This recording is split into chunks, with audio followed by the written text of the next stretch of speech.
മയക്കുമരുന്നായ MDMA കടത്തിയ കേസിൽ പിടിയിലായ യുവാവിന് 5 വർഷം കഠിന തടവും 1.5 ലക്ഷം രൂപ പിഴയും ശിക്ഷ വിധിച്ചു.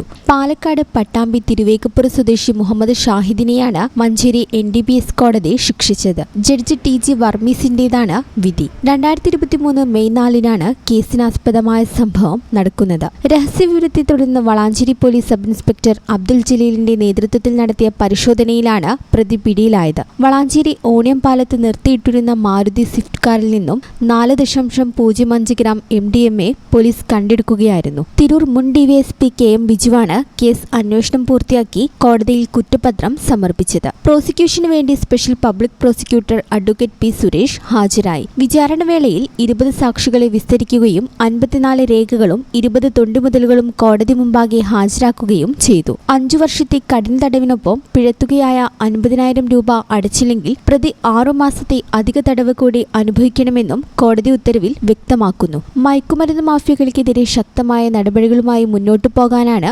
അന്വേഷണ സംഘത്തിന്റെ തീരുമാനം. ഈ ചാനൽ ന്യൂസ് മഞ്ചേരി.